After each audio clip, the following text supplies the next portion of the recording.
mise en quarantaine, en tout cas. Bon, d'accord, pas de problème. En tout cas, je le pense, hein, je l'espère. En tous les cas, moi, je vous file l'antenne et je m'en vais. C'est à vous pour Très bien, merci beaucoup, Chérif Diop. Je dois préciser que nous avions prévu de recevoir M. Dame Diop, le ministre en charge de l'emploi et de la formation professionnelle, qui est empêché. Et à la place, nous allons continuer, Papis, avec l'actualité, en recevant au téléphone, par téléphone bien sûr, le directeur de cabinet du ministère de la Santé et de l'Action sociale, le docteur Aloyse Diouf. Je ne sais pas s'il est bon, on le prend pour nous faire le point de la situation actuelle. Bonsoir, docteur. Bonsoir. Alors, merci de répondre à notre invitation par téléphone. On vous prend au pied levé. Alors, quelles sont les toutes dernières informations liées à cette information de taille qui est naturellement le coronavirus? Je vous remercie. Je m'excuse de ne pouvoir me présenter au niveau de votre télévision. Parce que nous sortons tout de suite d'une réunion de crise présidée par M. le ministre de la Santé. Comme vous le savez, dans cette période-là, il est important de faire des rencontres de briefing quotidiennes pour pouvoir repartir le lendemain du mobilier en partant des informations que nous avons reçues.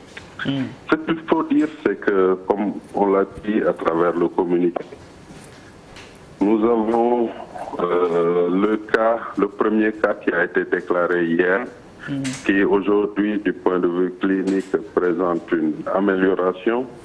C'est le lieu pour moi de saluer et de féliciter l'engagement du personnel de santé du service des maladies infectieuses de FAN.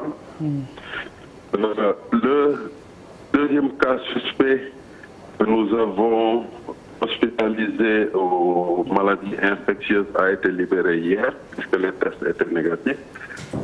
Et tout à l'heure, aux environs de 16h10, nous avons reçu une notification de l'Institut Pasteur relative à un patient qui avait été reçu plutôt au service de l'hôpital Roi-Baudouin et a été pris en charge. Au moment où je vous parle, ce patient se trouve au niveau du service des maladies infectieuses pour la prise en charge. Oui. Alors voilà, donc docteur, on n'est plus dans la situation de veille ou de vigilance. Nous sommes complètement à l'image de plusieurs pays dans une situation de riposte. Et on sait qu'il y a des informations qui circulent un peu partout. Aujourd'hui, par rapport à votre position, est-ce qu'il y aurait déjà des confusions ou rétablir la vérité sur certains aspects qui ont trait justement à cette riposte par rapport aux populations du Sénégal? Je vous remercie, Papis. Ce qu'il faut dire, c'est que nous sommes encore dans une situation de veille, en dépit de la prise en charge des cas qui ont été déclarés positifs. Parce que s'il n'y avait pas de veille continue, nous n'aurions pas identifié le cas au niveau de l'hôpital Roi-Baudouin. Donc ce qu'il faut dire, la surveillance, elle continue, elle est renforcée, mais du point de vue diffusion de l'information, le ministère de la Santé et de l'Action sociale a adopté une posture très, très responsable. Je crois que nous avons dit, et M. le ministre de la Santé et de l'Action sociale l'a dit depuis hier, l'un des maîtres mots de notre posture, c'est la transparence. Et c'est la raison pour laquelle nous essayons en temps réel de faire le point sur l'évolution épidémiologique au Sénégal, mais aussi de pouvoir tout de suite déclarer les cas, soit par un point de presse ou alors par l'usage du communiqué. C'est-à-dire donc que nous avons les populations, nous tenons à respecter cet engagement du ministère de la Santé, cet engagement qui doit permettre aux populations d'avoir confiance en notre système de santé, parce qu'il est important dans cette période que les populations et le système de santé puissent être ensemble pour faire face à cette situation. Et, docteur, est-ce qu'aujourd'hui on peut avoir une idée par rapport au dispositif? Est-ce qu'il a été évalué et est-ce qu'aujourd'hui vous avez des garanties par rapport à sa résilience? Vous savez, le dispositif est évalué chaque soir parce que chaque matin, autour du coordonnateur du centre des opérations d'urgence sanitaire, il y a des réunions qui se tiennent pour pouvoir développer et renforcer aussi bien la surveillance, mais aussi les capacités de détection des cas au niveau sur toute l'étendue du territoire. Et chaque soir, autour de Monsieur le ministre de la Santé et de l'Action sociale, nous évaluons ce dispositif. Parce que, nous l'avons dit très tôt, c'est un dispositif qui est dynamique. Aujourd'hui, vous vous rendez compte qu'en Chine, il y a une baisse drastique des cas au moment où l'épidémie s'éparpille à travers le monde. Nous avons aussi dit que nous ne pouvons pas être dans une logique de penser que le Covid-19 n'entrerait pas au Sénégal. La vraie bataille qu'il fallait mener et que nous sommes en train de mener, c'est de faire en sorte de pouvoir circonscrire les cas qui seraient déclarés au Sénégal. Et pour les circonscrire, il faut un système de veille très très performant. C'est la raison pour laquelle nous tenons à ce que l'ensemble des acteurs de santé soient impliqués dans la veille, mais puisque c'est une prise en charge multisectorielle, parce que vous devinez aisément qu'au niveau des frontières terrestres et des frontières maritimes ou des frontières même aériennes, c'est l'ensemble des secteurs qui se mobilisent pour participer à cette surveillance et à cette détection des cas. C'est la raison pour laquelle nous pensons que nous ne devons pas lésiner sur les moyens et c'est cela qui constitue aujourd'hui notre leitmotiv. Oui. Alors, le ministre l'a brossé, il a fait état de moyens. Alors, on sait également qu'aujourd'hui, la priorité des priorités, ou parmi les priorités, il y a justement ce souci de dissuader, en fait de dissiper ou d'éradiquer complètement la psychose si elle devait s'abattre sur les populations. Et à côté, on sait qu'il y a une enveloppe de 1,4 et quelques millions dégagés pour les besoins d'anticiper ou de faire face à cette bataille. Et justement, docteur, certains estiment que cette somme, elle est insuffisante. On ne souhaite pas les utiliser, Pape, on ne souhaite vraiment pas les utiliser. Mais malheureusement, si ça devait être le cas, certains Sénégalais estiment que l'enveloppe est trop légère. Est-ce que le budget est conséquent? Elle est trop petite par rapport à l'enjeu et à l'intérêt, l'importance du combat. Oui, je crois que le chef de l'État l'a dit hier lors de la rencontre présidentielle qu'il présidait lui-même. Il a parlé de budget initial, de budget qui pouvait prendre une autre ampleur en fonction de l'évolution de la pathologie. Et c'est un budget aussi qui s'aligne sur des scénarios. Aujourd'hui, si nous ne le souhaitons pas. Si nous passons à une floraison de cas, il est évident que le chef de l'État l'ayant annoncé mettra tous les moyens en œuvre pour protéger les Sénégalais. Et je crois que c'est cet engagement du chef de l'État, accompagné de la mise en œuvre au niveau de ses ministères, qui nous pousse à penser que nous devons travailler à ne laisser nulle place où le coronavirus, le Covid-19 puisse passer et repasser.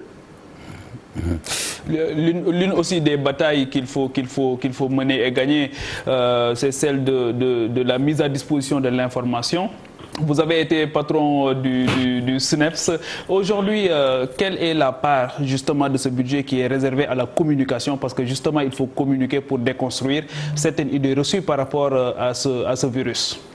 Je vous remercie. C'est vrai que j'ai été le chef du SNEPS et de ce point de vue, je mesure amplement la tâche des acteurs responsables de la communication. C'est la raison pour laquelle autant il nous faut travailler et développer des stratégies de communication en rapport avec les acteurs des médias. Parce que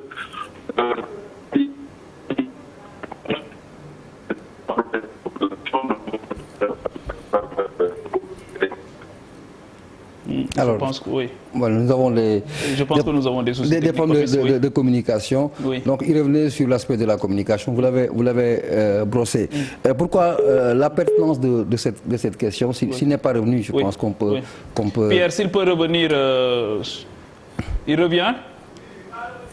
D'accord, très bien. Oui, Papis, il va revenir. Je disais la pertinence de la question, c'est quand on rentre dans le jeu de la comparaison. Je le disais dans la partie Wolof tout à l'heure, quand des nations comme la Chine, des pays comme les États-Unis sont impuissants face à ce problème. L'Iran qui vient d'enregistrer 77 cas. Impuissant. Je parle du potentiel économique, la capacité de résistance, de riposte et d'investissement en termes d'argent. Quand on se met dans ce jeu de comparaison, on est un peu sceptique par rapport à l'enveloppe dont j'ai évoqué tout à l'heure, qui tourne autour de moins d'1,5 milliard. Hein, c'est 1,4 milliard. C'est 1,4 milliard et quelques millions. Je ne dirais pas que c'est insuffisant, mais je me mets dans la peau ou dans la tête des Sénégalais pour relayer un peu cette inquiétude. Ça peut être une réalité, comme cela peut ne pas correspondre à la réalité. Mais dans tous les cas, c'est une question qui se pose. Et nous sommes dans une situation un peu confuse, au point que toutes les questions sont importantes, mais les réponses doivent être stratégiques. Exactement. Et l'autre question, surtout par rapport à la communication, qui est essentielle aussi, c'est une bataille qu'il faut gagner aujourd'hui, Papy. C'est-à-dire qu'il faut déconstruire cette idée reçue par rapport à cette maladie, par rapport à ce virus, parce que justement, c'est l'ère aussi des fake news. On en reçoit un flux d'informations qui fait qu'il faut qu'aujourd'hui, que les autorités quand même puissent être dans une posture d'offensive communicationnelle pour rétablir la vérité. C'est tellement vrai que dans cette effervescence, moi je l'appelle une effervescence, de certains, puisque c'est un problème mondial, certains se sont même amusés à proposer des formules par lesquelles il faudrait passer sans aucune vérification scientifique, sans aucun cachet scientifique, pour dire simplement que c'est des choses qui arrivent quand il y a une confusion, quand les populations sont désarticulées. Il y a des gens qui en font quasiment un jeu pour se donner un peu d'importance ou essayer à leur façon d'apporter un confort. Mais l'aspect communication est essentiel. Au-delà même de son caractère peut-être scientifique, il y a cette obligation de solidarité des populations. Exactement. Alors, si on installe un canal de communication pour tout le monde, il est évident que cet aspect solidarité qui intègre les remèdes pour faire face à ce combat serait un peu plus accessible et plus réel, au point que la résistance ou le combat puisse être beaucoup plus porté par les populations. Nous sommes toujours avec le docteur Aloyse Diouf, directeur de cabinet du ministère de la Santé. Alors docteur, on vous avait perdu tout à l'heure. Est-ce que vous pouvez toujours revenir sur la dimension de communication et de sensibilisation dans cette affaire par rapport à cette situation que nous vivons actuellement? Oui, je vous remercie. Cette dimension, je disais, elle était très importante. Et nous avons surtout une communication aujourd'hui qu'on peut appeler communication sur les risques. Cela veut dire qu'il nous faut à la fois apaiser les populations, donner les bonnes informations aux populations, mais former les populations à pouvoir identifier les signes de la maladie et à pouvoir participer à la détection précoce des cas. Vous savez, à l'intérieur des quartiers, si vous avez des Sénégalais, des Sénégalaises qui savent identifier les signes de la maladie, ils participent à la surveillance communautaire.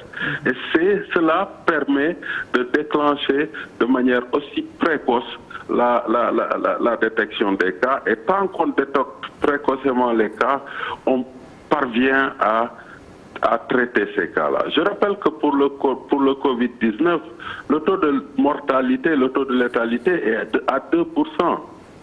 Donc, de ce point de vue, nous devons travailler à la communication, à renforcer la communication, et c'est la raison pour laquelle, dans la part du budget qui est alloué de ce budget initial, la communication a approximativement 20 à 25% de ce budget est réservé à la communication. Et comme le budget est dynamique, il va certainement, cette part de la communication va certainement prendre de l'ampleur, mais ce qu'il faut dire, c'est que autant l'État a pris les devants en finançant ce plan, autant aussi les partenaires traditionnels, techniques et financiers, les partenaires des médias, je crois, mettront la main à la pâte pour que aujourd'hui, le coronavirus qui ne connaît aucune chapelle politique, qui ne connaît aucune chapelle socio-culturelle, puisse être l'affaire de tout le Sénégal et de tous les Sénégalais. Alors, Papis, aujourd'hui, les 2 cas que nous avons, c'est des cas qui ont été importés, qui sont importés. Est-ce qu'aujourd'hui, la fermeture des frontières est à l'ordre du jour? Je vous remercie. C'est une question qui me permet à la fois de donner la position du Sénégal. Le Sénégal a ratifié le règlement sanitaire international version 2005 qui interdit, qui préconise dans des situations comme ça de ne pas fermer les frontières. L'Union africaine aussi a adopté cette position lors de la réunion tenue à Addis Abeba ce 22 février. Il y a, c'est vrai, des cas importés, mais nous étions préparés à cela. La deuxième chose que je voudrais dire, et qui me permet aussi de répondre à ceux qui disent que le dispositif à l'aéroport n'est pas bon, c'est que le patient, la personne, le voyageur peut arriver avec une température normale au niveau de la caméra thermique, passer, et au bout de 2-3 jours, développer la pathologie. S'il s'agissait de systèmes performants, je crois que les pays européens que nous n'auraient pas eu cette floraison de cas dans leur pays. Je crois que, et il est important de le dire, il faut de manière solennelle que nous tous nous puissions travailler de manière positive à améliorer le dispositif.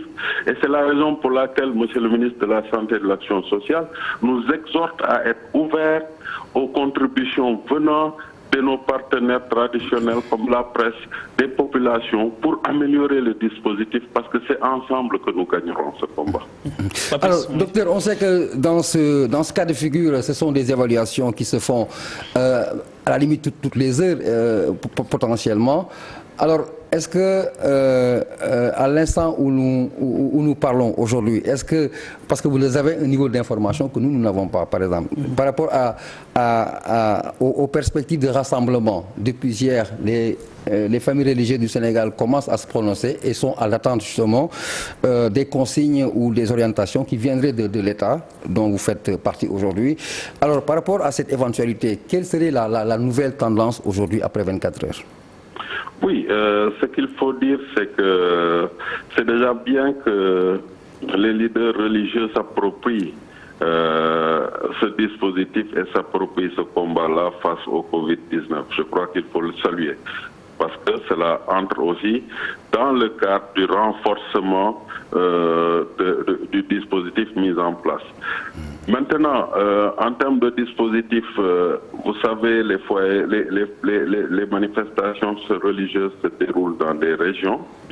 Les médecins-chefs de région, accompagnés des gouverneurs de région, ont déjà entrepris des démarches dans ce sens pour sensibiliser les leaders religieux, pour échanger avec les leaders religieux. Et je crois que nous continuons à observer la situation et les décisions pourraient être prises en fonction de l'évolution des cas au Sénégal. Je crois que pour l'instant, la situation est maîtrisée et la situation sera maîtrisée, mais nous comptons d'abord axer nos interventions sur la sensibilisation et inviter les leaders religieux à poursuivre aussi leur sensibilisation. Alors, docteur, nous avons reçu une information selon laquelle les enfants et l'épouse du premier malade du coronavirus ont été testés négatifs. Est-ce que vous confirmez cette information? Je voudrais vous dire que nous suivons ces familles-là de manière très très rapprochée. Nos équipes psychosociales étaient en permanence en train d'échanger avec elles. À ce niveau, il n'y a pas péril en la demeure, comme vous le dites, et nous continuons de sauf qu'il faudra attendre les 14 jours d'incubation. Oui, vous ne m'avez pas laissé finir, parce que j'étais en train de dire, sauf qu'il faut continuer le suivi. Exactement. Et ce suivi-là nous permettra, au sortir des 14 jours, de pouvoir avoir une idée assez claire. Et les autres passagers de ce fameux vol d'Air Sénégal? Eh bien, nous avons travaillé avec Air Sénégal et je salue cette collaboration avec cette structure. Nous avons travaillé avec Air Sénégal pour avoir le manifeste des passagers qui étaient à bord de cet avion. Cela nous a permis, dans un premier temps, de sortir un communiqué et de pouvoir les inviter à joindre la cellule d'alerte pour pouvoir se faire... en tout cas être vu par les techniciens. Mais aujourd'hui, nous avons tous les contacts téléphoniques de ces passagers-là et le suivi se fait de manière rapprochée. Donc ce qu'il faut dire, c'est que même pour le deuxième cas, nous sommes en train de procéder au tracking des personnes contacts. Alors j'ai deux questions. La première, c'est par rapport justement à cet aéroport. Docteur, on sait que on ne parle plus du cas, on le vit aujourd'hui et cela s'est passé par le canal de l'aéroport aujourd'hui. Après avoir constaté par cette insuffisance ou en tout cas cette impuissance aujourd'hui, est-ce qu'il y a un redéploiement d'un dispositif justement à cet aéroport? Non, vous savez, je l'ai dit tantôt, le dispositif mis à l'aéroport, c'est un dispositif filtre qui permet de détecter les personnes qui arrivent avec les symptômes et donc la fièvre à 39 degrés. Quand le voyageur arrive avec une fièvre normale, le suivi se fait après, a posteriori, à travers nos districts sanitaires. Et donc, ce n'est pas une question de défaillance de ce système de détection des cas à l'aéroport. C'est plutôt lié au fait que les personnes arrivent à l'aéroport sans symptômes et vont développer les symptômes 2 ou 3 jours après. Parce que ce système-là, vous l'avez dans tous les pays. Ce système de caméra thermique, vous l'avez dans tous les pays.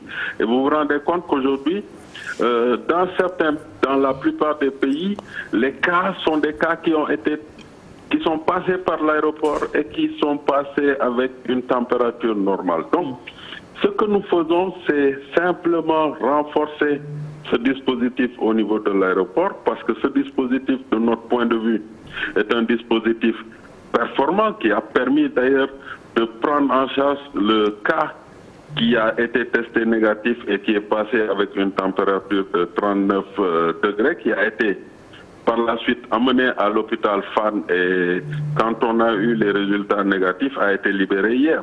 Donc ça veut dire que ce système-là permet déjà de faire ce premier filtre. Maintenant, l'autre niveau de surveillance et de détection de ces cas-là, c'est dans la communauté avec nos équipes, mais aussi avec, bien sûr, la communauté elle-même qui participe à la détection. Docteur, quid des autres frontières maritimes et terrestres par rapport au dispositif? Mais je suis en train de lire sur votre bande passante, à travers votre bande passante, qu'il y a un bateau qui a été amené à Dakar. C'est un bateau qui devait accoster, je crois, quelque part dans la zone sud, mais qui a été amené à Dakar pour pouvoir examiner les patients. Parce qu'il a été dit qu'aucun bateau ne pouvait accoster au niveau des ports secondaires du Sénégal sans pour autant passer par Dakar pour qu'on puisse mettre en œuvre notre système de détection de cas. Donc, au niveau des frontières maritimes aussi, nous sommes actifs. Nous sommes dans une phase où nous ne sommes plus dans la surveillance passive. Nous faisons en sorte d'aller chercher les cas contacts. Nous faisons en sorte aussi d'être beaucoup plus agressifs dans la surveillance. Et c'est ce qui est fait au niveau des frontières maritimes, mais aussi au niveau des frontières terrestres. Alors, ma dernière question, c'est par rapport sur l'international, docteur. Aujourd'hui, on parle de mondialisation, globalisation. Quelle est l'interaction qui se serait déjà dressée entre le Sénégal et la communauté internationale dans le cadre d'une coopération, d'une solidarité entre États? Est-ce que le Sénégal s'inscrit déjà dans cette logique ou c'est une éventualité déjà prévue? Vous savez, dans le cadre de la coopération, le Sénégal a des pays amis et frères qui ne manqueront pas de proposer leur soutien au pays, et cela par voie diplomatique. Je ne suis pas un diplomate, mais ce que je peux dire, c'est qu'à notre niveau aussi, à travers l'Organisation mondiale de la santé, nous avons présenté le plan de riposte du Sénégal pour permettre aux partenaires techniques et financiers de pouvoir apporter leur contribution. Mais ce qui est important, et je crois que ce qui est original dans tout ça, c'est que nous n'avons pas attendu les partenaires techniques et financiers. Nous n'avons pas attendu l'aide étrangère pour pouvoir financer ce plan. Ce plan a été présenté hier au chef de l'État. C'était un plan d'1,440 et quelques millions. Et le chef de l'État a tout de suite demandé au ministre des Finances de prendre en charge ce plan-là. Donc, nous sommes ouverts aux offres que les pays amis et frères nous feront, mais d'ores et déjà, nous essayons de progresser avec les moyens domestiques, c'est-à-dire les moyens du Sénégal. Merci, docteur. Merci beaucoup, docteur. Merci pour cet entretien. C'était avec le docteur Aloyse Diouf, qui est le directeur de cabinet du ministre de la Santé et de l'Action sociale. C'était pour boucler le bloc d'information de ce jour. Soir d'info, nous vous retrouvons demain. D'ici là, restez en compagnie des programmes de la télévision Futur Média.